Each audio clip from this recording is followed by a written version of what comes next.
Welcome to Establish the Edge. I'm your host, Mike Leone, back with episode 4 of the offseason projection special with Ben Gretch. You can find his work at bengretch.substack.com and the Stealing Bananas podcast with Sean Siegel. Ben, today we're going to break down the NFC West, and let's look at San Francisco right off the bat. We've both got them below average in terms of number of plays run. I'm at 61.5. You're at 62.2. We also both have them with a pretty low called pass rate at 56%. And yeah, I don't know if I think this is kind of a pretty stable team to project, honestly. Yeah, it's kind of nice. One of the things that I noted for these guys was I couldn't regress some of their efficiency without projecting more plays. Just that concept and projections that we always talk about, how the play volume and efficiency intersect. Their efficiency last year was very high. And so, I wasn't trying to go out of my way to regress their efficiency either. But as I was doing that naturally a little bit, I wanted to make sure that I was, consider that if I thought they'd be a little bit less elite in their per play efficiency, that would mean some more play volume. Yeah. And there's always that dynamic with DFS. It can be difficult too. I know doing those projections where it's you're averaging the highest yards per attempt in the league by a yard. And there's a lot of similarities between San Francisco and Miami in a lot of ways. The efficiency versus volume being one of them. And it's you reduce that efficiency because there's, any sort of regression is just going to bring them down. But then you get to a play count and you feel that's more stable and you don't bring that up. And it can be challenging. Do you think they will be, below average in plays with both them and Miami? They do a lot of the motion stuff. They're not snapping the ball very quickly. With San Francisco in particular, they're just a very good team too. And I think that's unlikely to change. So you're going to call those run plays, which is going to feed into the lower play count. But honestly, it's not a concern because they are so good. And any sort of variance here would only kind of favor them if for some reason they weren't as good as before. I think any drop off in efficiency would be offset by volume. So let's look at the quarterback. Right. This is one of those things where it's us just nerding out about the numbers when really it's there's going to be yards and touchdowns. Yeah. This is a good team and you really don't have much to worry about. The only thing you have to worry about, I guess, when we get to the receivers is kind of the total targets, which we'll discuss when we get there. But we do each have Purdy near 30 passing touchdowns, around 4,300, 4,400 pass yards. You've got him at 323 fantasy points. We're at 302. As we've kind of talked about, our stuff runs a little more conservative with quarterback. We're layering in 2% of attempts to the backup, things like that. So that's just a way of saying we're basically see this exact same way, which for us has Purdy, I think QB 10-ish, 11-ish, in that range where I think there's, again, most of these guys are, so we actually have him QB 14. I lie. We're a little bit behind market because we got some guys like Jaden Daniels, Caleb Williams, some of the rookies leaning into some of the upside a little bit more, but it's sort of a wash to me at that point in the draft, just based on who your pass catchers are. Yeah. Going to be a little bit dependent on format. If you're playing in a 6-point per TD league, the past TDs could run hot here as opposed to those rookies that you talked about. I think in the 4-point per pass TD leagues, I do lean toward, some of the more mobile quarterbacks, although Purdy will give you, probably 200 rush yards. It's we're always trying to be meaningful about what the QB rushing means. You guys have him about 150. I have him about 200. So that's different than, some of the other drop back passers will also add at least 300 to 400. And then the good, running quarterbacks will add 500 plus, the great ones, maybe 800. All a different scale. Purdy's not a nothing because some of the guys will give you less than 100 as well. And so being in that 150 to 200 range is something, but I would definitely in 4-point per pass TDs prefer those guys that are going near him. I've been having a hard time getting him in best ball because he tends to go before Daniel sometimes. And Daniel's the guy I'm trying to make, go out of my way to get some exposure to. So it's tricky. It's also Purdy, you kind of need the stat candidates already on your team. So there's just a narrow range where you're taking them. Whereas Jaden, you can take him in almost any scenario if you really like him. So that's if you totally had him, it too. Yeah, it tilts me when I have the San Fran stack set up and then he goes off the board. Yeah. in my head, there's more rushing TD upside with Purdy, but I'm looking and he's got 3 career rush touchdowns in the regular season, and only 1 in the playoffs. So I don't know why my head kind of thought that, but we both have 2 projected. So I guess that's about right, though. I was thinking there might be some upside there, but not really. That's about right. Let's go to CMC. Insanely close here in a half PPR format. We have 312.6. Ben has 314. Ben hyper aggressive with the 1.4 points more projection on a 315. So just crazy how close that is. We're slightly more optimistic on the rush efficiency side of things. Ben has slightly more targets, but it all nets out. For me, CMC is the 101. I guess the big question is if you're taking CeeDee Lamb over CMC in drafts. I mean, I'm like, I guess it would depend a little on format, but I'm not out on CMC. He's certainly a unique case that he's, anytime we get over 25 at running back in the fantasy industry, it feels like we all start to panic a little. He's up there. He's had some injuries in his past, etc. But I mean, he was better than ever with some of his efficiency metrics last year. The missed tackles for stuff, the yards after contact stuff that I like to reference was like career highs for him. Very, very strong season. Doesn't seem to be missing a beat at all, or struggling in his relative old age as we talk about running backs in the NFL. And he's the engine of the offense and is obviously just a superstar.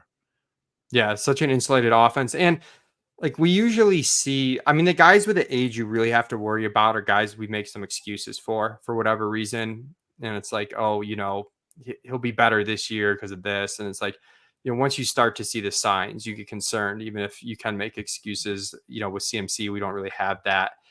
We did talk on the last episode about Clyde Edwards-Helaire being a good late round pick as like sort of a clear RB2. And we talked about Elijah Mitchell, where we both kind of prefer Mitchell to CEH, where it's the same thing. Like at this point, we're recording this middle of July. I like having a locked in RB2 on a really good offense. And I think Mitchell's got less concern about, just on the talent side and the team liking him side. So if CMC goes down, you're not going to get the same pass catching from Mitchell that you're going to get from CMC, but you're going to get a lot of rush work in an offense that's going to provide you with a ton of efficiency. Yeah. I mean, I like it too. I've taken him a decent amount. One of the minor concerns, I guess, relative to other RB2s is how Debo is such a big part of the run game and how he would work in. And to your point, like probably would work into the pass game a lot in the short area. Like he would probably just play a lot of the CMC role, it feels like. Yeah, and that's part of the reason why you get the discount where like you look at like Blake Corum and where he goes. It's kind of like, well, if Kyren's out and Blake Corum gets that work, we might be drafting Blake Corum in the first 3 rounds. Like if CMC got hurt tomorrow, we wouldn't be drafting Elijah Mitchell, in the first or second round, but 5th or 6th maybe, Yeah. 2 down upside on a good offense, right? Yeah, that's what we're looking at. So it's a nice bet in the 18th round, but we'll see. It's starting to slide up a little bit. I still think 16th round's fine, but there may be a point where some of the rookies, when I feel better about depth chart position, I'll start favoring a bit heavier. There is a rookie on San Francisco and Isaac Guerendo. There's been some Pacheco comps with him. Just curious, any thoughts there? In a 20, and I know I along with some people had rookie fever out of the gate, took him in some 18th round. Now I'm really not drafting him at all on underdog, but just curious your thoughts there. I guess my only main thing is it would be faulty to look at some of their other rookie picks and assume it'll happen that way again. I'm referring specifically to like Trey Sermon and Tyrion Davis-Price, who never got an opportunity. Like it's possible that things are different for Guerendo. They keep drafting this kind of big, fast mold type player. Like they want to get something out of it. It did seem kind of odd because, I mean, to the point about CMC still being so effective, and then also them giving them big contracts. And then all these comments are saying about Mitchell being the clear RB2. I mean, they took him like what, round 6 or something, definitely day 3. I can't remember exactly what round it was, but just to add this piece again is at least like a little eyebrow raising. If you want to bet into like uncertainty and wide band stuff, like, you probably can, but I'm not taking him very much at all, to your point. Yeah. When we get to the receiver section, I mentioned off the bat, like the biggest issue with the play volume is just kind of number of targets and receptions. It does. I know for us, you do see a starker contrast for the rankings between half PPR and full PPR for San Francisco than you will some other teams. You have them still even like a little bit more concentrated than I do. I do think of like Ben, you often talk about like small miss, big hit players. I think like San Francisco is a good exemplification of this where, yeah, a guy like Brandon Ayuk might not get 150 targets, but in an average scenario, but the offense is so good and he's so good, he's gonna be fine. And then if somebody does get hurt or the team's worse than we think for some reason, and we do get like some higher targets, then we get the smash and the really big hit. So I do think these guys are safe. We've got Debo at 187 half PPR points, Ayuk at 183. Again, you're a little more concentrated with Debo at 211 and Ayuk at 202. I was interested, and it's always nice to have some confirmation bias to see you have Debo basically with Ayuk actually a little bit ahead, which is the same way that we have it right now. And as I worked through the projection, I actually wound up feeling like I would take Debo over Ayuk, and I kind of have been playing it that way since. Not entirely in the best ball stuff where you're getting exposure to to everything, but for me, that the thought was that Debo's contingency on Ayuk felt higher than vice versa, meaning Ayuk plays a pretty specific role in the offense. He had a really high ADOT last year. He's incredibly efficient in this role, but was kind of the guy that was attacking vertically. And late in the season, like the talk on Purdy was like defenses were kind of trying to force him to beat them down the field, kind of a pick your poison with this offense, but trying to take away more of CMC and Debo around the line of scrimmage. I often talk about the ways that teams play and do things in terms of ADOT. And so then it meant that there's fewer DBs deep and more opportunity to attack down the field. Ayuk has this awesome efficiency, work, etc. I do think if Debo goes out, there's some possibility Ayuk starts to get, I think he clearly gets more work, just like anyone would when they're good enough and a really good player goes out in the offense. And there's some opportunity for him to get more towards the line of scrimmage. But I think because they have CMC and Kittle kind of overlapping in those shorter line of scrimmage area touches, that maybe those guys would benefit a little more. Whereas if Ayuk goes out, we have seen in past years, that year that Ayuk was in the doghouse especially, that Debo's ADOT bumped a little bit. He started to get some real air yards, and he had a monster season that year because he's still getting the design stuff around the line of scrimmage plus some vertical stuff. So I mean, the contingency thing is a very specific point, but I do, you mentioned I'm concentrated here. I do think the contingent value goes to the other good players if one guy misses. And one of the reasons I say that, I noticed as while doing this projection, none of the big four played 17 games. Debo played 15. The other three played 16, Kittle, Ayuk, and CMC. And still fifth place on this team in targets was Juwan Jennings at just 33, which is like less than, right about 2 per game. And then it was Kyle Juszczyk at 17, basically 1 per game for the whole season, even though there was a combined 5 missed games between that group. So when Debo misses, the other guys are kind of just getting everything. When Ayuk misses, the other guys are getting everything, or at least that's the way I was reading into that, which is sort of, I think, the way the market is looking at it as well. Yeah, I definitely agree with that. And the other thing on Ayuk, I suppose we should talk about trade rumors. I think, I know the ETR team thinks the odds of him getting traded are quite low. I don't know, maybe 10%. I honestly think it might be lower, but like trying to be, understand there's things going on that, we don't know, but he doesn't have a ton of leverage and it's a team in the Super Bowl window. I think it's unlikely he gets traded, but if he does get traded, he was so good from a per route run standpoint, and like he's going to lose some efficiency, but he could really gain some volume elsewhere. I don't know. I'm not that concerned. Like, I'm sure there's some landing spots like Pittsburgh where I'd be like, that kind of sucks. But, for the most part, I'm not concerned about him. Are you concerned if he gets moved that he's, overdrafted where he's being taken now? No, I think it actually is part of what justifies the ADP. I think it's better in most cases if he leaves, which isn't to say that this is bad because he is going to be hyper efficient here, but he only had 105 targets last year and was clearly one of the top, 10, 15 receivers in the NFL. Like he was a really, really good player in the last year, but it's really hard for him to get the volume when the offense is based around a lot of catch and run and yak and so many sharp, scheme related touches around the line of scrimmage through the run game, through the short passing game, which all of that kind of just flows through CMC and Debo and stuff. And then Ayuk is a monster downfield. His biggest path to like a smash in San Francisco this year is if his ADOT does come down a little, if they do let him do more in the intermediate range. But as far as the trade stuff, I'm completely with you guys. Like I've seen people be like, well, if they don't want to pay him, then they don't think he's as good as the market thinks he is. So they need to make up their mind. They might very well think he's as good as the market does, and know that they have him under contract, and they know that this is when they have everything lined up to compete. Christian McCaffrey's not going to be young forever. George Kittle's not going to be young forever. Brock Purdy's got to get paid.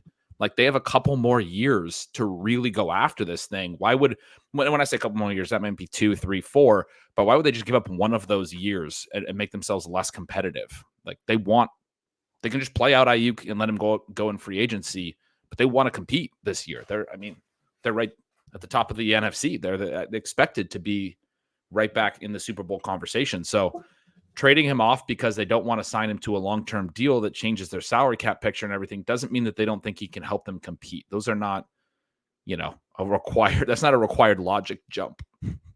My kitten has decided to bomb the podcast. That's why we get a chuckle out of Ben there at the end. I'm with you. I know Levitan too thinks the market just on vibes thinks there's going to be like a little bit of a standoff at some point and his ADP could fall. And if he does, I think, you really want to be scooping that value. If just like there's negative vibes. So people start drafting him later, even though at the end of the day, it's going to work out most likely fine or better in the vast majority of cases. Let's talk Ricky Pierce. Sorry. Real quick, though, I want to get your take on Ayuk only having 105 targets last year versus like Devontae Adams goes right near him, had 175 last year. Like that 70 target gap has been a tough one for me as I grapple with it. How are you? Are you concerned about Ayuk's relative lack of target ceiling? Yeah, I'm not too concerned just because I think the efficiency is so safe. And like your point about like, if one of the main guys gets hurt, the other main guys are really getting propped up and it's going to them.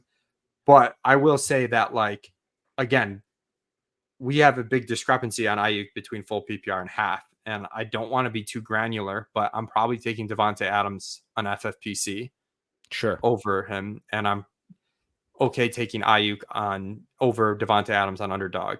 Sure. And, on those extremes, it really does matter. When you're talking 70 more targets, let's call it, can we call that like 45 more catches or 50 more catches or something like that? That goes from 25 extra points to 50 extra points.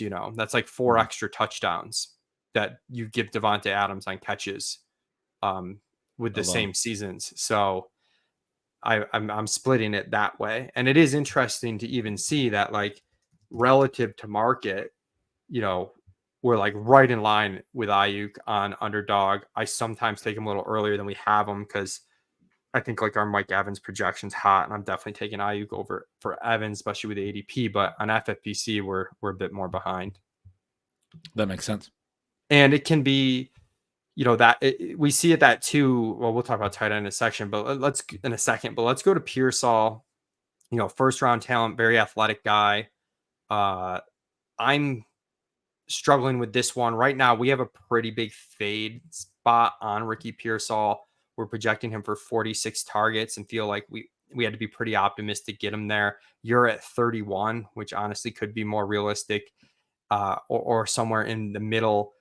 And it's like the small brain is like athletic first round receiver on an elite offense, like buy. But kind of the middle of the bell curve, which is where I'm at on Pearsall, is more just like the rookie stuff you mentioned before, like try not to overthink, but like just because he was drafted early for Shanahan does not guarantee you playing time. We saw it with Ayuk in like year 2 when he's like a growing stud and they gave him trouble. The team trying to win the Super Bowl, I don't know. So I've really only taken Pearsall in 2 scenarios. San Francisco stacks, and again, around ADP, not even ahead. And then wide receiver rooms where I'm like, I've got the dusty, Leone olds, and I'm like, give me a rookie, Need some upside. and Ricky Pearsall's there. Yeah, I mean, I think you put that really well. I'm not taking a lot of him, and I think it's because you need multiple things to happen. You need him to have a real role, which is really tough. It's really tough to give the established studs in this offense a real role, and those guys got them to a Super Bowl, and they like them. And I mean, they don't suddenly want to use less of any of the main four guys. I think, certainly when they go and draft a receiver at the end of the first round, that's notable, but they were in discussions to potentially trade Debo or Ayuk during the draft. Like, I think there was some thought there. And then again, from a contract standpoint, I think they are going to let Ayuk walk. And so it's like, okay, well, if we draft him here, if we do make that trade, we have our heir apparent. If not, like, that's the real risk for Pearsall, is that he could just redshirt this year, that they're thinking he's our Ayuk replacement next year. Let him learn the system. Obviously not play at all, but you got to play a decent amount to be fantasy relevant, right? And even the back-weighted production stuff might not be there for this offense. But the two-step is you got to get the playing time part right, and he has to be good. And there's questions in his profile in terms of the target earning and the actual age-adjusted production stuff that I like to look at. Very athletic, but there are some concerns, man. He was never like a big target earner in college, etc. I do think, yes, they're going to be able to scheme some stuff up for him and use his athleticism well whenever he's a part of this offense. I think it's too much that has to go right for you. The part where he has to be good too is the part that I think people are missing. It's like, it's too many things that I got to have play out for me to hit. To add to that, and we don't have it projected this way because we're building in the upside with the rookie a little bit, but if I was betting at even odds, I think Juwan Jennings has more targets, than Ricky Pearsall. Like, I think, yeah, you guys are projecting a bigger gap than me, but I'm right there with you. I have them 4 targets apart. Yeah. It's like, it's hard too, because we do factor in the ADP a little, like, directly, but sometimes too, we're like, oh my God, we're like so far behind ADP on this guy. Like I don't want to say like straight fudge, but like, are we wrong? Like, and that's what's happening with wisdom Pearsall of the crowd. Yeah. But yeah, my personal take, I think, Juwan Jennings out targets him. I'm not drafting Juwan Jennings. I still take Pearsall over because there are ceiling cases, but we're on the same page there. Let's go to Kittle. This one, you're a decent bit more aggressive than us. You're at 96 targets. We're at 82.5. We both have him, pretty much smashing efficiency wise. Hard not to, but that volume gap for tight end premium leagues ends up being like a 35-point gap. You're at 237 projected points in tight end premium. We're at 203. It's shrunk a little bit in half PPR, but still over 20. And yeah, I'll throw it to you to talk about Kittle, and then I'll talk about what we have. And I'm interested by your guys' number. I mean, 90 targets last year in this relatively same situation in 16 games. 86 and 94 the 2 years prior, a little bit different situations those years, but 15 and 14 games. The 82.5 would represent a little bit of a drop-off. He is going to be playing his age 31 season, turns 31 in October. I'm sure you guys are factoring some age-related decline. You talked about the efficiency, and I've referenced on the other pods of how I use this depth-adjusted racer metric. In my notes, I have that his depth-adjusted racers are stupid. If you're like plus 0.1, like a lot of it, it's like if you're 0.05 above the expected, that's solid. If you're plus 0.1, you're like getting into the really good seasons. He's had at least a plus 0.3 for 6 straight years, and his ADOT's bounced around, but like that's the way he adds yak. He's like 3 times a good season in terms of beating expectation for yardage at his ADOT. He was at a 9.9 ADOT last year. He's been as low as like 5.9 in 2019 in that stretch. It's really bounced around. 9.9 solidly above average for a tight end, 5.9 solidly below average.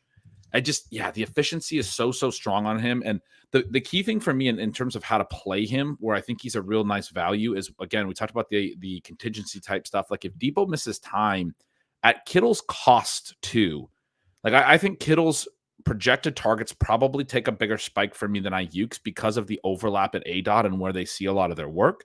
And then at Kittle's cost, the contingency bump is so meaningful. Obviously, Ayuk, like any additional targets at his efficiency are going to be great, but like the contingency upside in the second round, like then he's a first round play. Like you've already paid a lot, but like Kittle could be an absolute smash. Like if Debo missed a lot of time at, a 7th round price tag or 6th round price tag, depending wherever you're playing at.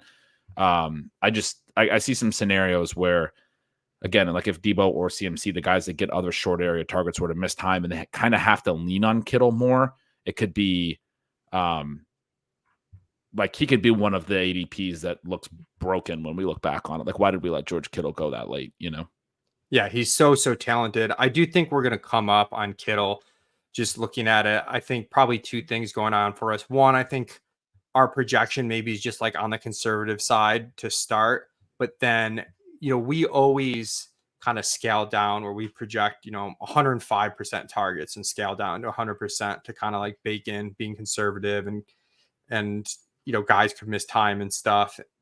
And I think for San Francisco, I think we might be overly scaling down just because we were having a tough time with the targets, and that, some of that flows back to the pure solid trying to get him right. So I think we're likely to make an adjustment there and bring Kittle up a little bit. I do think it's tricky. that This is one of those offenses that is tricky to project for volume. Yeah, but I do agree with you overall. I still prefer Pitts just because the volume upside I think is bigger, but it's probably should be closer than we currently have, and we're ahead of ADP on Kittle with I think a pretty conservative projection. We're in line positionally, but a little bit ahead overall. I'd probably move him closer to. Yeah, he's going to come up a little bit for us. But it gets back to that point that you've said at the top about the small miss, big hit. Like when you have a projection like this where you're like, because of the way projections work, there's upside in every player. I have to minimize the volume I'm giving for what this guy's profile actually is, how talented he is. That's true of Debo, Ayuk, Kittle, and probably CMC's targets as well. Although CMC, I think for both of us is the projection is pretty robust. But the other three, it's like, I mean, I would love to be projecting this guy for more volume. Absolutely. Yeah, and it's funny for San Francisco, a lot of the times in the past, I know I've had to kind of like fudge the upside cases for guys to like get them closer to market where we've been off. But for Debo and Ayuk, like we really haven't. We've actually kind of like been pretty conservative with even the upside case, and we have them as like, very solid picks as second round wide receivers. Let's go to Arizona. I've got them at 63 plays. Gretch is at 62.5. We're both basically right on 59% called pass rate. So we're very similar overall. That flows through to similar projections on Kyler, about 4,000 yards, 23 to 24 passing touchdowns. We're very similar on the rushing stuff too.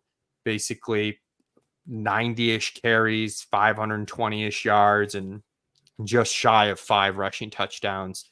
Puts it at 331 projected points for Gretch, 319 for me. And I think where he goes in drafts, he's a solid pick. I don't have anything like crazy to say. I do think there might be, some ceiling here where, Marvin Harrison's just so good. Trey McBride takes another step in addition to the huge step last year, and Kyler could be awesome. I don't know if the rushing upside is like crazy high would be the only it's still very good. I just don't think it's, crazy high. Yeah, it's not quite as high as some of the other mobile quarterbacks. Again, to that point about trying to dial it in. This is like I mentioned on the last episode where like Denver was a team for me to be. It was tough for me to be at market TD numbers where I was kind of like running a little hot. This was a team for me that I had a really hard time being at market numbers on as well. I think I'm much more optimistic in the upside than the way the market sees it. This is one of the teams that I feel most confident is going to be better than the market thinks right now, because I'm very high on what Trey McBride did last year. You mentioned everything else there with Marvin Harrison. I think Kyler is a guy that we need to remember was like one of the best Texas high school football quarterbacks of all time, broke not quarterback records, but passing records for efficiency in college, was a 2-sport athlete that got drafted in both sports. I think first round in both sports. And he's got this reputation lately of like this, Call of Duty player that doesn't take the sport seriously and things like that. I think he's a hyper competitive player that, in the last year with Cliff Kingsbury, they started jawing a little bit. You saw Kyler actually like jawing with him on the field at times. I mean, this is the first year we're going to see Kyler Murray without Cliff Kingsbury running his offense. And what we saw last year from this group actually was really optimistic. I feel like I'm pretty excited. I mean, I think Drew Petzing is a good young offensive coordinator. They seemed better down the stretch with Kyler in there late last year, and he was, rehabbing the ACL. Now he's fully healthy. Yeah, I see that upside that you mentioned. I'm pretty in on these guys. At running back, this is one, I think early in the offseason, we were like way too hard on James Conner, maybe kind of like overdoing the age health risk stuff for him. We've come up since, but we're actually still a bit behind Gretch. We're at 200 carries. Gretch is at 249. And just overall playing time, we're quite a bit lower on Conner. I should say, like, even with us making those adjustments, like, we're pretty in line in market with Conner. So, like, if you think, his advanced rushing metrics and stuff last year were really good, mm-hmm. You can tell yourself a story that James Conner is very undervalued right now. I don't think personally I'm there. I'm just like, once the age gets to a point, like, I am a little bit concerned. I know I said with McCaffrey that, usually we see like a little bit of a drop off before it comes, but, Conner doesn't have as much of a history being efficient. And I just get a little weary about the 1 year rushing metrics. Like, even though it is really good, that's part of the reason I did the market Monday, where I'm like a little higher than the market on Josh Jacobs and a little bit lower on James Conner. Is like, I'm just skeptical of the, the 1 year advanced rushing efficiency metrics. But anyways, that flows through to us being like kind of aggressive on Trey Benson, who I just like betting on the archetype of like pretty good draft capital, especially adjusted for era, showed a lot of explosiveness, could be someone late season production wise that, just forces his way onto the field without needing an injury in front of him. I think that's really fair. This is a tricky backfield because Benson is that total anti-fragile archetype, older back. Like, Connor's going into his age 29 season, has played more than 13 games twice in his whole career. One was his rookie year. Has never played more than 15 games in a season. James Conner, he's always missed some time. So you're probably banking in at age 29 that he's not going to play 17 games, and you're going to get a little bit of Benson. That said, I don't tend to project that way. And everything we're hearing from the team is like James Conner's the clear locked in number one. So the way I projected it was like, this is the way that I think they're like planning to do it, that they kind of drafted Benson to be a pure handcuff, more or less. And he had limited workload in college and some injury stuff in college. He could be a guy that we never really see in a workhorse role either. It's one of those things where in the prospect profiles, we like to see workhorse touches in college, right? Because being a workhorse is kind of a skill. That is something that when Conner does play, so he hasn't ever really played much more than 13 games, but he consistently gets at least 13 games. He's always had at least double-digit games. So he gets these small injuries, but plays a good amount and handles a lot of touches every year of his career. And like you said, the missed tackles forced per touch, yards after contact per attempt, that stuff was all career highs. His rush yards per carry were career highs last year. First 1,000-yard season as a runner last year for James Conner at age 28. I'm not saying he's definitely going to back that all up, but in terms of projecting a downturn on the age, he was legit really good last year, and they're looking at him that way. But I do agree with you that Benson is that traditional anti-fragile play behind him. There's not a lot behind Benson either. So, like, if Conner goes out, that I think matters. They brought in DJ Dallas. They have Michael Carter still, but I think Benson probably gets as much work as he can handle if Conner goes out. And again, if you're high on the offense, my projection is hotter than how much Conner I'm taking. I'm not drafting him like crazy or anything, but I do want some exposure to him, and then I also want some exposure to Benson for sure. Yeah, I'm starting to try to even that out. Started the offseason with like almost no Conner and a ton of Benson. I'm actively like trying to balance that out because I do think Connor's price tag is probably fair. And, Pat Thorman tried to warn me about this a month ago, and I now waived him. And, congrats, Thorman. You were correct. I capitulate. Looking at wide receiver, Marvin Harrison, one of the earliest rookie wide receiver ADP we've ever seen. He's going at the 1-2 turn. We both, I think, have that as completely justified. Ben's projecting 131 targets. We're at 126. We're both right around 1,100 receiving yards, 80 catches, just shy of like 200 fantasy points in the half PPR format. He is, when we get a prospect like this, just really don't want to overthink it, especially in today's NFL. I know, I was talking with Sam Sherman, who's a little worried about Harrison, and he's looking at some of the past, Amari Cooper, Julio Jones, Jamar Chase, those are the receivers that we're comparing him to. And a few of those guys, I guess, would have underwhelmed at this ADP, but I do think the era is a little bit different now in terms of what you're doing with the rookie wide receiver coming in right away. And I also think this spot in particular is an amazing landing spot. I mean, all the volume in the world at receiver, very talented quarterback, talented tight end. It just seems like a really good spot. I think those are all great points. I do struggle with his price, even though I've always been, really pro younger players. It's incredibly high. One stat I've thrown out a couple times this offseason is that even for guys like Justin Jefferson and Jamar Chase, who are immediate hits, and they were hits in a way that they were playing full snaps early, some of the other rookie hits, like an A.J. Brown, didn't even play a full role till week 9, week 10. He had to scale up his playing time. Amon-Ra St. Brown was kind of that way. They didn't really, he really took off late. That's why we see some of the back-weighted production metrics. There's those profiles, but there's also profiles for guys who play early and hit all year, and they do still tend to backweight production a little bit. For Jason and Jefferson, the note would be that in year 2, both of them had at least 2.0 targets per game more, which is a meaningful jump into year 2. And so the point is, even though they were immediate hits right away in year 1, they weren't probably getting as many first read targets right away. The offense isn't built through the rookie from day one. It might be in Arizona, but it didn't seem to be for Chase and Jefferson as much. And they weren't earning volume on the level that they ultimately would themselves. Who they became was they took a step up then in year 2. And so I think even if Marvin Harrison is a clear hit like those guys, which you have to get right, he still might not have the best volume earning season of his career right away. Although you can also point to Puka Nacua just last year and say he had 160 targets, and that maybe goes down as one of the best volume earning years of his career, right? So it's a tricky one to figure out with Harrison. I don't take a ton of him, to be honest, at this price, because I do think it gets back to that 170 target thing we were just talking about with a Devontae Adams type profile.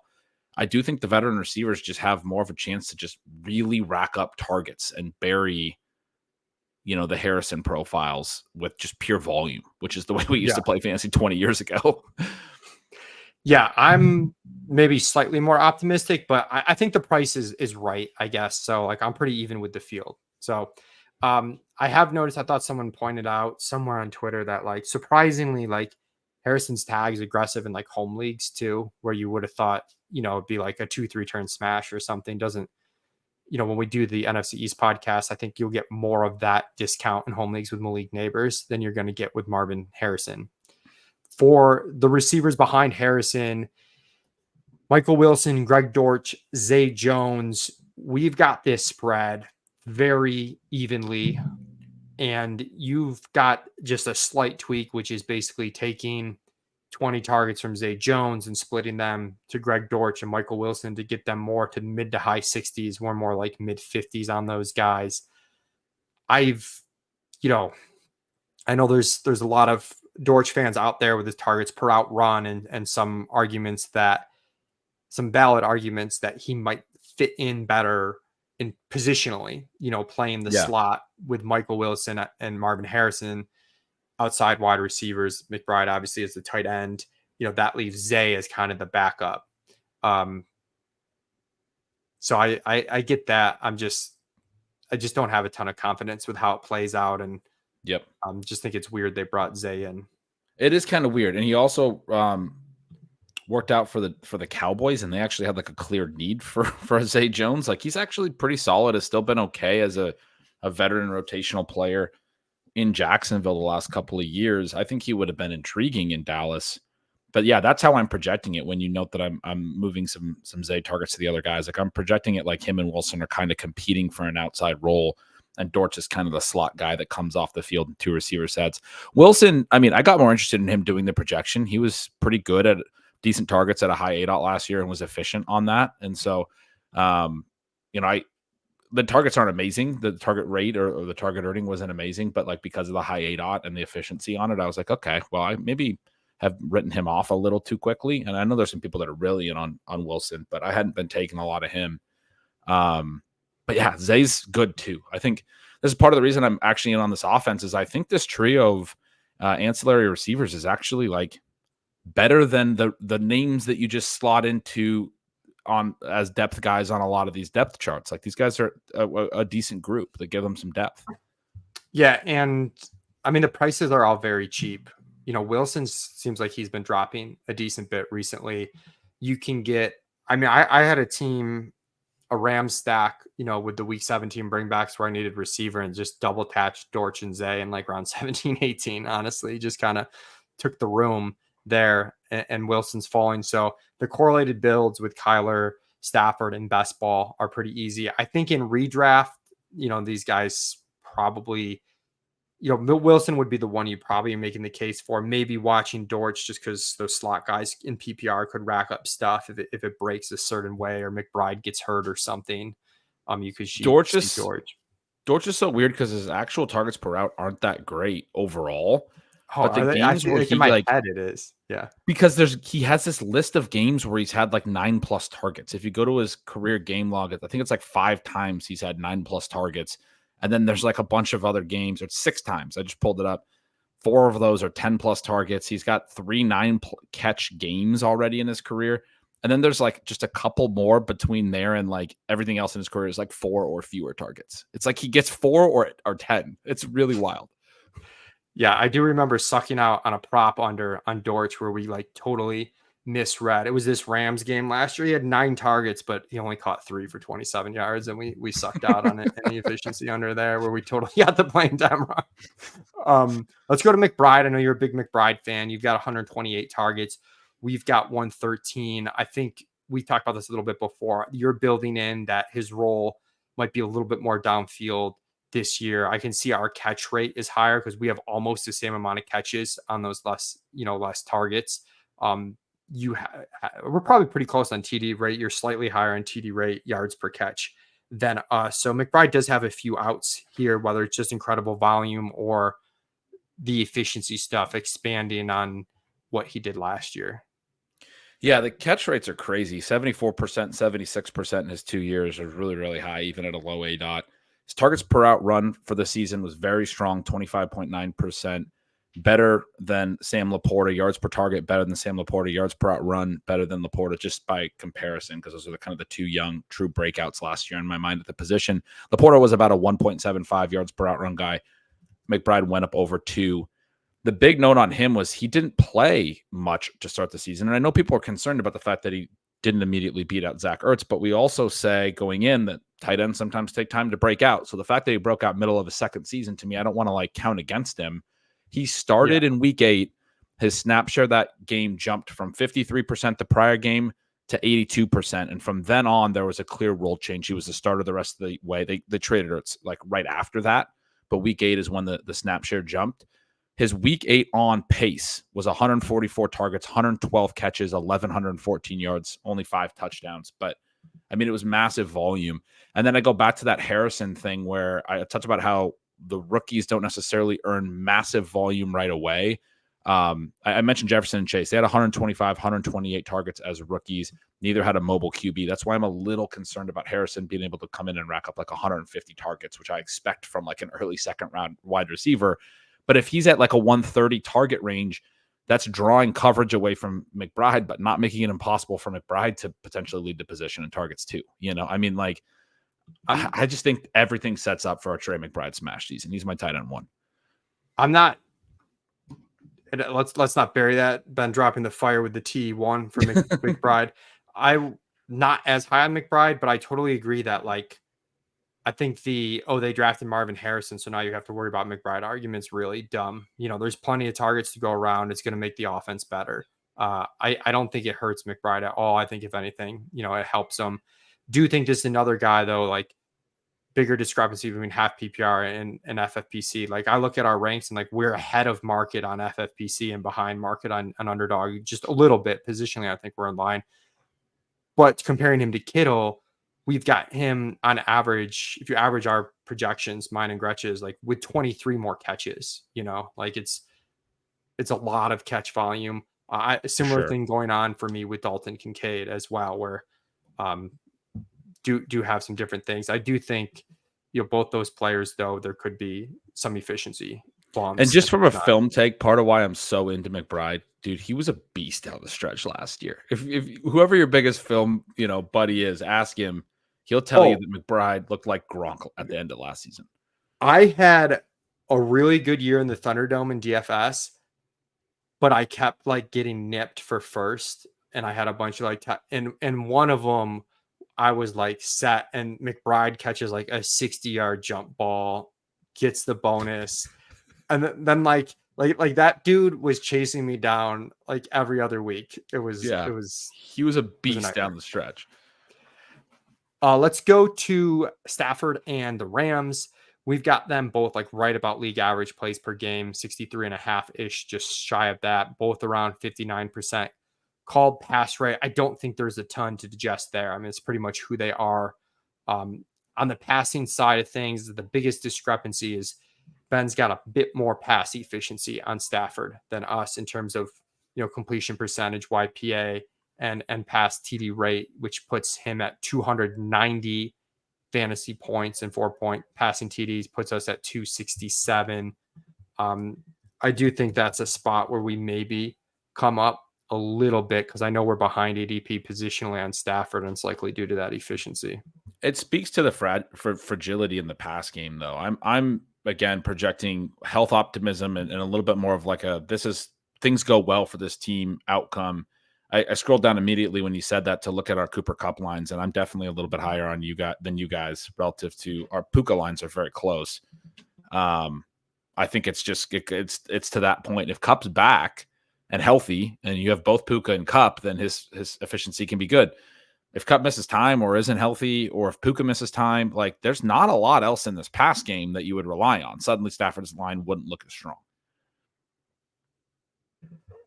Let's go to Kyren Williams, and this is one where this is a tough one for me. I've been playing him a little bit ahead of our rank right now. We've got him at 230 carries, just over 1,000 rush yards, 8 rushing touchdowns, 200 half PPR points.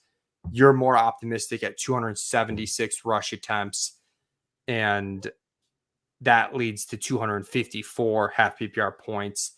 The biggest thing is you're projecting less of a base role for Blake Corum than we are. Right. And I lean your way a little bit. Like my vibes take is the way this most likely plays out is Kyren goes from playing like 94% of snaps to playing like 82% of the snaps and still gets all the important stuff. So I do like him in round 3. I'm still a little bit worried to make that bet super early, but how are you seeing it with Kyren and Corum? I mean, we know that the McVay offenses are often really concentrated at running back. It's not just like going back to Gurley or like the Akers period, but I always reference the CJ Anderson period that year when Gurley got banged up, and going into the playoffs that season, he was like getting really heavily leaned on. Then the Sony Michel stretch late in whatever that was, 2021 or something, 2020, where McVay, when he has a guy, likes to keep him on the field and play him at a really high snap rate because he doesn't want to let the defense substitute. He stays in 11 personnel, doesn't rotate receivers either, doesn't want the defense to match substitutions. It's a key part of like their whole system. We talked about this a little bit. We talked about Bijan in Atlanta and thinking that might happen with them. Kyren averaged the second highest average snap share among all running backs behind only CMC. He did play less in the playoff game, which is obviously concerning. Played 12 games overall. 5 of them were 90 plus snap shares, which is really high for 90% plus snap shares, really, really high for running back. 6 of them, he had a running back touch share of 90% or higher in half of his games, where he's getting like all the work. And one of the notes I mentioned here is like, even though I project Corum like to get a little bit less, because how concentrated it is on the RB1, even if he is factoring in as the RB2, like one of the things is you're probably not going to see any work to the RB3 because they really just don't rotate as much as other teams. And you see that as well in the data when you dig in on a weekly basis, not so much on a full season. Because remember, like Kyren was on IR for a bit. So then that's when Royce Freeman and Darrell Henderson were playing. But on a weekly basis, this team doesn't use a third back very frequently. And so that means that there's still like a lot of work to go around, even if Corum's not playing a lot. And certainly, like even if I'm more right and it's more to Kyren and less to Corum, and it's more like a lead and less of and a backup and less of like a committee or tandem, then Corum is like, in my mind, one of the very most valuable handcuffs, right? So like either way you cut it, he's a worthwhile pick as well to me. So it's a fascinating one. McVay's heavy usage of the running back position has been a very positive trend for fantasy for a long time. That's the like headline. And they also use them very heavily in the red zone, high TD rates for all of these guys consistently across different players. Yeah. And I struggle with Corum because I totally agree that like he's one of the most valuable handcuffs. He's definitely priced that way right now. And I struggle with that one. And that a lot of times that comes down to my running back room. I had a draft with Davis Maddock today, like a best ball draft where we did like a hyper fragile running back build, and he was our last RB. And it's like, this is perfect. Like we got 3 guys that are covering most of the season. Like just give us the pure upside ceiling bet. He fits into those rooms really well. Or, if you are drafting like 7 running backs in a full 0 RB team, like you can take him and then mix some, Antonio Gibson types later or something. All that to say that I am still struggling with the price just a little bit on Corum because it feels pretty binary, and it's tough to price those players because he is, if Kyren goes down in the preseason, like Blake Corum's going to go in the 3rd round. Right. I think so. Yeah. He'll go right where Kyren goes. I mean, that's not true for every backup, but I agree. That might not be true for any other back. That might be the biggest. I'm trying to is there a bigger jump a backup could make than Blake Corum? And I don't know. I don't know if there is one either that comes to mind. I think like Jalen Wright has a ton of handcuff upside, but I don't think he would jump like Corum. Yeah, he wouldn't go to round 3. If Josh Jacobs got hurt, I don't think Lloyd would go to round 3. I think he'd go to like maybe where Jacobs go. And even then you'd need a bit more. Like I feel more certain about Corum than Lloyd, I think. I mean, a more direct one would be like Bijan Algier, but I still don't think Algier goes that high. I mean, there'd be less certainty that Algier is going to be the dude. Like in this, the big point is the next guys in this backfield are Boston Scott and Ronnie Rivers. Like they didn't trust anyone when Kyren went out last year. Like the big reason they brought in Corum is they went into the year last year with Cam Akers and Kyren as their tandem, and then immediately benched and traded Cam Akers and had nothing behind Kyren. So when he got hurt, they signed Henderson off the street. They brought up Royce Freeman from the practice squad. Zach Evans wasn't there for them. Wasn't ready to play. So they went to like basically practice squad and street free agent guys. So that's like, I mean, it's so clearly Corum if it's not Kyren, right? Like they haven't done anything to address RB3. At wide receiver, we're both pretty high on Puka targets at around 146 targets, around 230 half PPR points, 275-ish full PPR points. When a guy has a rookie season like Puka, I don't think you can ignore it. I think there might be a tendency for some people to, I don't want to say write it off. Like his ADP is like the 1st round. It's probably where it should be, but just to talk about it like it's just a matter of scheme and Stafford and stuff. Like this is an insane rookie season, and I think we want to be buying a guy like Puka. I'm not sure if there's a lot of meat on the bone where he goes, but I think he's fine as a 1st round wide receiver.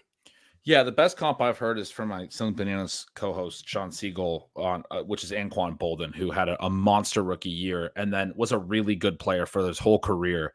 But it is worth noting that his rookie year was one of his like 2 best seasons. His other best season was year 3, like in very similar setup a couple years later.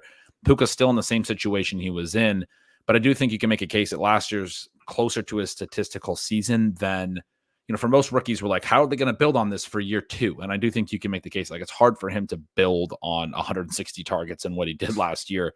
Everything did set up a certain way favorably for him, but the prospect profile is strong. It was like on a per route basis specifically. Didn't run a lot of routes in college, but then he comes into the NFL and he runs a lot of routes immediately, and he backs up. He earned volume, and his yards per route run and everything were very good in college. He's a good football player, full stop. Like you said, like you don't want to overstate that too much.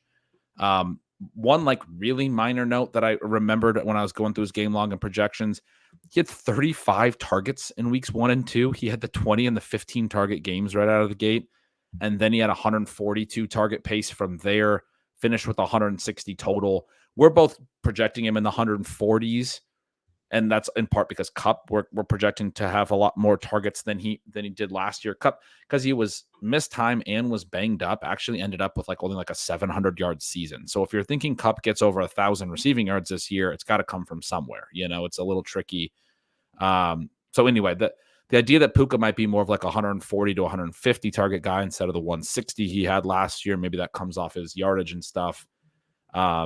He did do a lot when Kupp was out right out of the gate, and then settled into a still really strong role that justifies his ADP. But I don't want to take those 35 targets in weeks 1 and 2 out of the equation, because he earned all that volume, and he had other double-digit target games. But I think the concern, maybe not so much concern on Puka, but the bull case for Kupp that a lot of people are throwing out is in the games they played together. I think Ian Hartitz tweeted this, but they essentially had the same amount of targets. I think it was 100 to 99 or something in the games they played together. And, obviously, one guy's going at the tail end of the first round, another guy's going in the third round. And the guy who's going in the third round has had historically good seasons in the past. I'm a little bit worried about Kupp. We did bump our projection recently. Actually, Ben, if you look at our comparison sheet, you'll notice it got a little bit closer than what you probably saw before the show, because I threw in our updated projection. You've got him at 128 targets. We're at 121. Our efficiency is a little bit lighter in terms of yards per catch, but otherwise, we're pretty similar. You're at 230 full PPR points. We're at 220. So we view Kupp similarly. He's someone that I've been uncomfortably underweight on, I guess I'd put it, because wouldn't be we've just seen it from him before, so I'm a little worried. But I'm also worried to make that bet on Cooper Kupp over DJ Moore, DK Metcalf, even Stephon Diggs, Malik Neighbors. I have a tough time, with the age and the missed time last year, putting him ahead of those guys. Yeah, he's a 31-year-old wide receiver who last year played 12 games and was a shadow of himself when he was out there. The year prior only played 9, looked amazing, but then got hurt, and hasn't played a full season since 2021, although in that season, he had the greatest wide receiver season of all time. He went 17 games and broke records, and then also had a 4-game playoff stretch that was better in fantasy points per game than his 17-game regular season, a 21-game season that was just astronomically dominant. It was just insane what he was able to do in 2021. I don't think it's at all questionable to say it's the best wide receiver season of all time. And so you're like, well, if he's actually just back to full health, do I really want to fade that? It's an impossible thing to get right, because I do think the fact that he's really struggled to be healthy the last couple of years is a big problem. At the same time, his hamstring stuff lingered last year. They've obviously worked on it all offseason. They haven't done a lot to address anything else. It's not like they aren't expecting him to be a part of this pass game. They very clearly are. But I do think a lot of that gets to why you can still be pretty optimistic on Puka, because even if he comes back, Kupp, you'd think they're kind of managing him a little bit when they know that Puka's there. You know what I mean? Some of the design stuff, some of the first read stuff, they can just do that to Puka. It used to always flow through Kupp. They don't have to make it 191 target season like he had in 2021. They don't have to do everything through Kupp. And a lot of their stuff is so schemed up to those, to the main guys. So anyway, he's a really tricky one. I'm with you. There's obvious upside there too. I don't think his upside is what he was in 2021. I don't think it's really anywhere close to that. And I think that's an important point. Yeah. And then going to Demarcus Robinson, I'm just looking to figure out the discrepancy we have here. You've got Demarcus Robinson at 86 targets. We have 56 targets. I think looking at it, we might be a little bit high, the collective tight end targets, just based on what they did last year. But the bull case for Demarcus Robinson is this team plays 11 personnel 90% plus of the time, more than any other team in the league. You get the wide receiver 3 out there, and if it's Demarcus Robinson, that's good. Being out there 90% of the time, playing with a good quarterback, good offense is solid. I'm taking down his targets play than a redraft play, I'm sure. Yeah, I'm taking down his targets a little bit. He was really good down the stretch, had a stretch of touchdowns and usable weeks, probably only like a 4 or 5 usable week guy for the full season, but is a guy I like to tack on late in a lot of different types of builds, eliminator format, all that stuff, because I think the routes are going to be there. And I think, he was really not heavily used in Kansas City, but he had a decent little run with Baltimore in between his time with the Rams. The key for me with him is the run blocking. They were using Tutu Atwell in 3 receiver sets early last year, eventually decided that he limited too much of what they want to be able to do in the run plays. And so they eventually went to like 50-50 in that wide receiver 3 role for like 1 or 2 weeks. And then it was pure Robinson, and Atwell was to the bench. And like you said, that's the way they do it. Like it's just like, okay, Robinson's our third starter. He was a free agent after the season. They gave him either 4 or 5 million guaranteed. I can never remember, but gave him a 1-year deal and a solid amount of money for what Demarcus Robinson was going to be able to get to make sure they brought him back. And to me, that's a pretty clear indication. They want him back in those 3 receiver sets for his run blocking ability, which is something that's been, kept him on the field at all of his stops throughout his career. He's not like a hyper talented target or anything, but he's going to run a lot of routes, and a lot of attention is going to go to Puka Nacua and Cooper Kupp. And that, that's why, like, down the stretch last year, he had that little stretch of usable weeks. Like, he's going to get some volume just by nature of defenses not paying attention to him. Let's go to tight end. I mentioned, I think we're high on total targets. We'll probably come down on Davis Allen a little bit. But we both have Colby Parkinson for around 45 targets. You've got Higbee for 32. We're at 23. A lot of uncertainty as far as, when Higbee's able to return from injury and what his role looks like when he does. Davis Allen is the one that we're probably too high on. We were at 39 targets. You're at 15. I'm mostly avoiding this tight end room because I'm like, I feel a little more confident now than I did beginning of the offseason that Parkinson is the guy to have between him and Davis Allen. So round 18 stack stuff, maybe take Parkinson, but like, I feel like you're making a shaky bet, and then you might have Higbee coming back for the end of the season. And it's like, I don't know. Do you take Parkinson at all? Or no, I don't. I mean, I think he's an intriguing prospect, big and fast, and was good in a rotational role in Seattle. But I hesitate to see what the upside is, I guess, unless like Kupp misses or something. Maybe there's contingency based arguments for him, but if both Kupp and Puka are there, and then, like you said, Higbee might be coming back late in the year to take some of that work as well. I mean, it just feels like a little bit of a mess, but I don't know. I was curious your thoughts on it, because I've been like staying away from it because I can't come to a clear take on it. Let's go to Seattle. We both have them slow pace, me more so than Gretch at 61 plays, Gretch at 62.5. Gretch is at 61% called pass rate. I'm at 61.8%. It nets out pretty similarly. We're both at about 34 pass attempts per game in terms of how that translates. Gretch is at 1 more team rush attempt per game as the result of those numbers. Obviously, Pete Carroll out. You get Mike McDonald from Baltimore coming in, and we'll see if that's like a little bit more defensive minded head coach, how they approach things there. I'm curious your thoughts. Also, if you have anything to add to the play calling, feel free. But as far as Geno, one of the bigger discrepancies in opinion in the ETR chat, I guess, is the security of Geno's job here. Yeah, I mean, that's an interesting one. I get asked a lot about the offensive coordinator, Ryan Grubb, because he comes from my alma mater, UW. People know that I'm a Huskies football fan. I watch all their games. What I can say about his offense is that it was very multiple, a lot of different formation. Well, first I'll say that it's hard to figure out how much of it was him and how much of it was the head coach, Kalen DeBoer, who was also very involved and is now the head coach at Alabama. And Grubb was going to go with him to Alabama until he got this NFL OC job. So he's kind of, my understanding, a first-time play caller. I think DeBoer was calling a lot of the plays. You have a defensive, or certainly a first-time NFL play caller, we can put it that way. You have a defensive head coach. You have a below-average win total. There's reasons to think there's going to be a slower-paced team. But one of the things about McDonald, when he left Baltimore, Kyle Hamilton, who gets a lot of credit for being a really cerebral player, said something about how McDonald was the smartest guy in the room there in Baltimore. And they have a lot of smart guys in the room there in Baltimore. They're really into analytics and a lot of that stuff. But the types of comments that you hear about McDonald are that this guy's incredibly sharp. And then he goes out and gets a coordinator who's running a very innovative, modern motion, misdirection, multiple looks type of offense at the college level, which I think is very sharp.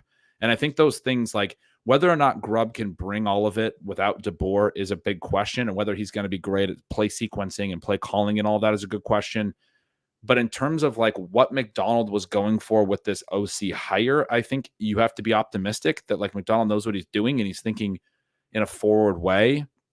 And then in terms of like how this could hit if it's right, the offense would be really interesting. The UW offense was really fun in college football the last couple of years. Again, because of the multiple formations, a lot of different stuff.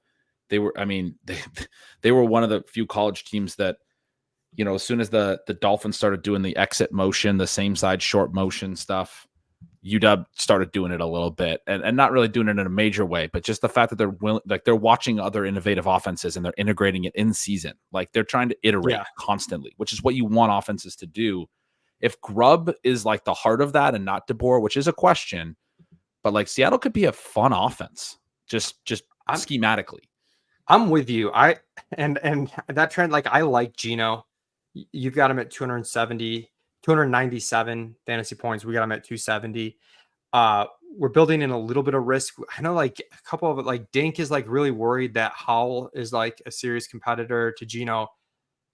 I personally don't see it. Like, I mean, Howell was really bad last year. Like he was given an opportunity. He's a 6th round rookie. The team let him go. I don't know. I could be short-sighted there. I know there's usually more bench risk for any of these non-star QBs than we probably think. So I'd throw Geno in that category, but I don't think I'd put him like at a particularly high threat level within that category is sort of my take there. And I do like, you know, this offense in general. And I like, for basketball purposes, I like, you know, I like the Bears too. So I get a decent amount of stacks with Seattle and Chicago, and Geno goes so late because people are, you know, a little bit concerned. Yeah, I agree with everything you said on Geno. I mean, full on. I was more concerned about him earlier. The more I think about it and seeing some of the advanced passing stuff, he was still very accurate last year. He's been an accurate thrower of the football. That helps him to not get benched through, you know, bad play, you know. I think there's some questions about how well he's getting through his progressions and whether he's getting off his first read to second reads, third reads, and the way that defenses are getting more multiple. And maybe that's something that McDonald, being a very innovative defensive play caller, would have an issue with. So I think there's some small risk. But to your point, like I think I would throw him in that same group of low-end starters. There is more bench risk than I think people assume. And I don't think Geno's like absurdly higher than anyone else in that group. Yeah. So we're on the same page there. We also have the running backs projected quite similarly. You're at 193 half PPR points with Kenneth Walker. We're at 183. We're both at 116 for Zach Charbonnet. And I'm a bit of a Walker slappy, to be honest. I love the big play rushing upside that he provides. I just think like there's not a ton of guys in the league that provide that. And I know last year we didn't get as much of it. And he does have some issues in terms of success rate. That's a factor by the goal line. There's some warts here for sure, but I like him where he goes right now, which is, you know, talent around 6. You know, you've got a 0 RB build.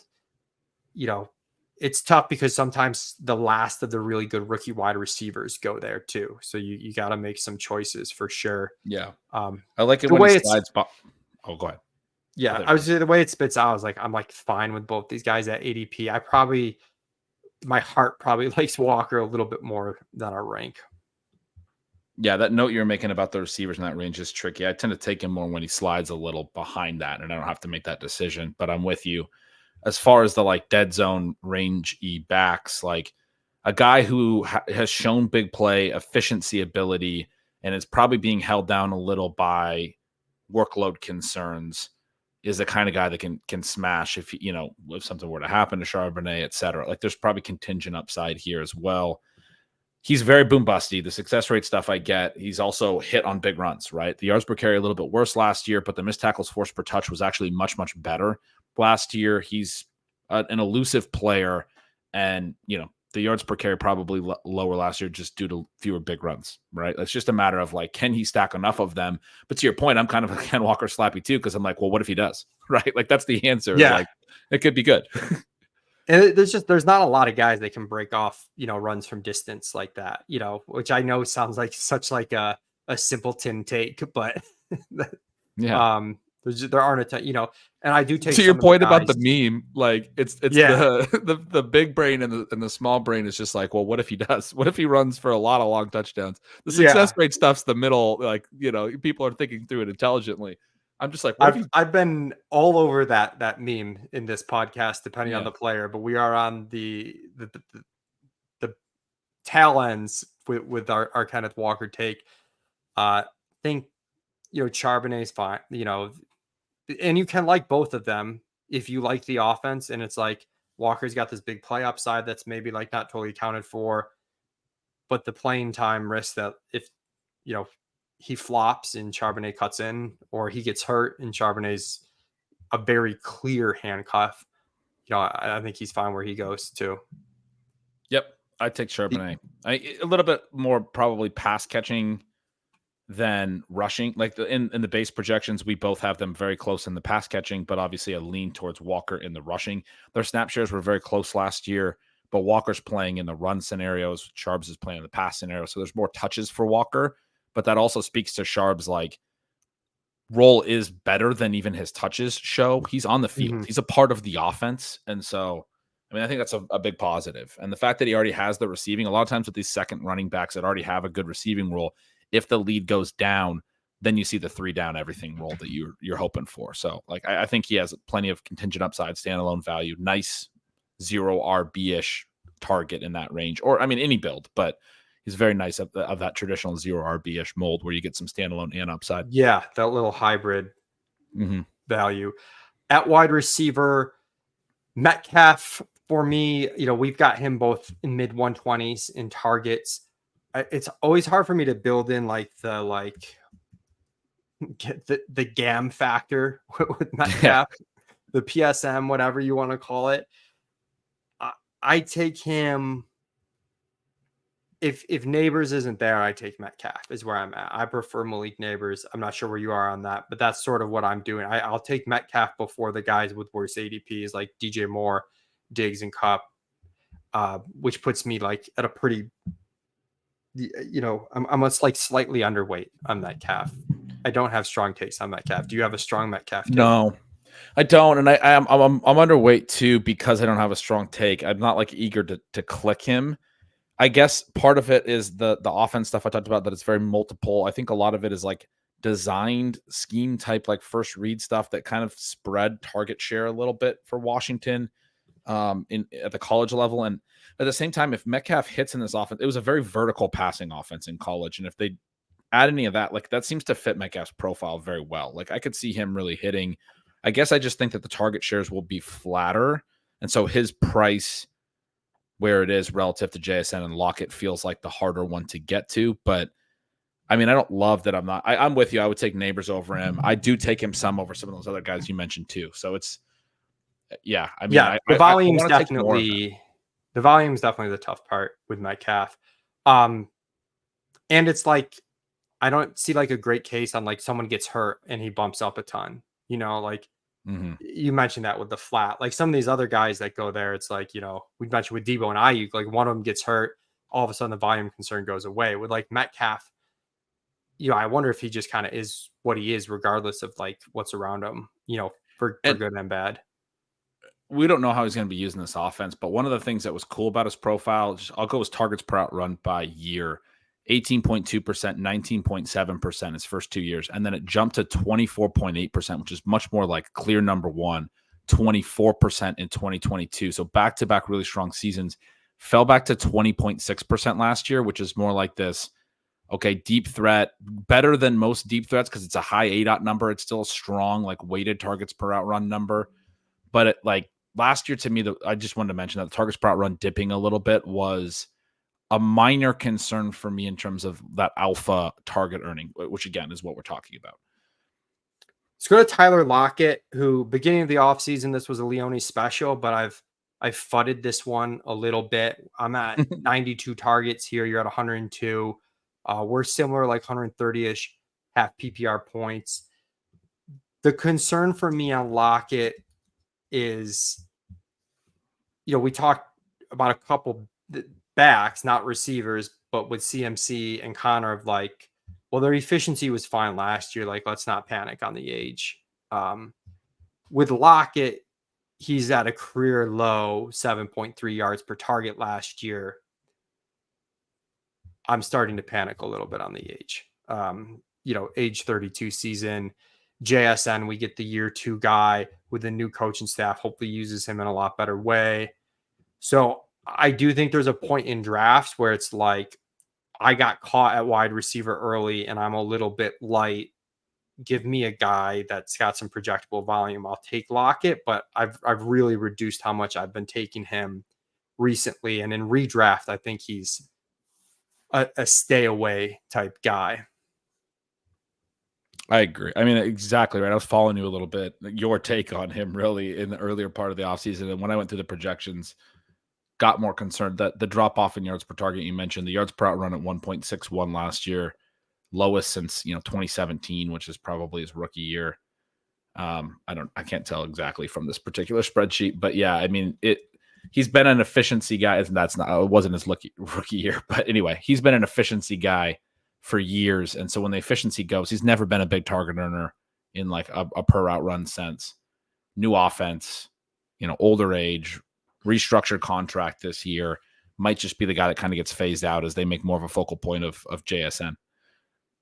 I think a guy we both really like is JSN, who you just mentioned, and good post type sleeper. He had one of those rookie seasons where it's like disappointing from an expectation standpoint, but it's not a Quentin Johnston, like, holy shit, this for is sure bad type season. And especially like the way he was utilized, some of that felt like not his fault. It's hard because you can always make excuses for guys, but we're both pretty in on him as a guy that, like, really across the board, I think is undervalued, but one of the rare, like, younger receivers undervalued on Underdog, where the rookies really all kind of leap in front of him and leaves him as like the last guy. Like, he's like the last of this, you're getting some young upside tier. Well, him and I guess Keon Coleman. Yep, I think you said that well. There's not a lot that you could point to in his rookie profile and say that's why I'm in on him. It wasn't very great. I mean, the 18.9% targets per out run's not terrible, but it was a very low ADOT. He did have the broken wrist in the first 4 games, and they were basically only throwing him the ball around the line of scrimmage, and then they had the week 5 bye, and then they started to open it up after the week 5 bye a little bit. He was playing with a little bit of a soft cast on his hand. It's just a small part of his sample, but it is something I like to mention because I do think that's relevant. Like, his ADOT was very low those first 4 games. If you want to look for something positive in terms of raw targets, kind of a crazy Seahawks stat was that in the 4 years since Metcalf was drafted, nobody other than Metcalf or Lockett had more than 63 targets in this offense. It was always really concentrated on those two. They had, clear roles. They had been in the Waldron offense for a couple of years. That's why a lot of people were concerned about JSN last year, and I think they were right to be. I kind of blew through that a little bit personally. It didn't work out great last year. A lot of 2 tight end stuff from them. They never had a good third target earner. Even though JSN wasn't good last year, he had 93 targets. He broke that barrier of a third weapon being involved in the offense by 30. Like, he wasn't worthless, right? Like, he was clearly like, I'm not the guy that everyone in fantasy wanted me to be, but I'm also showing signs of why I could be that. He was a 21-year-old rookie. I'm not completely out on him from this kind of season. Guys can get better from this kind of a season. It's not one of those seasons that you have to just like throw the baby out with the bathwater. I don't want to do that at this point. I mean, I'm in on him being a post-type sleeper too. He goes right before the last of the intriguing rookies. I've had some drafts in the last week where I've got him in like the later 7th round on Underdog sometimes, and that's right before that window really falls off. Mm-hmm. And you're like, man, that's a pick that for me I'm going to make every time if I can get him to slide in the 7th round a little, because it starts to get really dicey at receiver on Underdog there. Yeah, the price is, there's not enough people buying back in, so the price is going to stay decent on him. And talking to JJ Zachariason a little bit about it too, is like, sometimes, we take players in part because of their contingent upside, and like, to nobody's fault, that didn't really happen. Like, JSN had one game with, I forgot who was out, and he had a really good game. He only had one. And again, this year, it's like Lockett or Metcalf could go down, and you do have that. Just because it didn't happen doesn't mean like all of a sudden that contingent upside. But also is a gone. totally different offense that will do more 3 receiver and less 2 tight end, which was a big concern last year. But I agree with you. The contingent thing is a great point. Noah Fant, you've got him at 72 targets. We've got him at 61. You mentioned a new offense. It seems like that could be good for Fant with like less spread out stuff. Will Dissly's gone. The tight ends behind him look like less of a receiving threat. I know he's been one of Levitan's favorite late round tight end targets so far. I think he's my absolute favorite. Yeah, I'm with him on that completely. He's 26 until November, came into the league really young. He's never had 70 targets, also never had 450 routes in a season because he's always been in these systems that have rotated tight end routes, done multiple stuff. But both Colby Parkinson and Will Dissly signed elsewhere this offseason. They brought in Farrell Brown, but Farrell Brown's 30. He's that typical tight end 2, older guy. I think this offense, I mean, the Huskies did do some stuff with 2 different tight ends that both got invited to the combine. So, I mean, as far as the offense fit and tight end position, they did use multiple sometimes. But I do think there's that chance for Fant to, for the first time in his career, run over 450 routes and kind of be a clear tight end. And in that case, would then, for the first time in his career, probably get to 70 targets. I'm not certain of that because it's a different offense, but I'm willing to be like, I mean, this was a first round profile once, dude, and just the usage hasn't been there. Yeah, and like tight end stuff is so weird. I mean, like we saw Evan Ingram finally, after years and years of waiting for it. If I'm going to make excuses for players not breaking out after a handful of years, it's probably going to be like an athletic tight end. Who's going to get his shot. Let's end it there, though. Pro Seahawks stuff there at the end of this episode. We'll be back. We're recording this on Thursday night, July 18th. Should have it up posted by Friday morning. We're recording too early next week and hoping to finish up by the end of July. Thanks again for everybody tuning in. Thanks to Ben. Again, find him at bengretch.substack.com and on the Stealing Bananas podcast with Sean Siegel. Find all my stuff over at Establish the Run.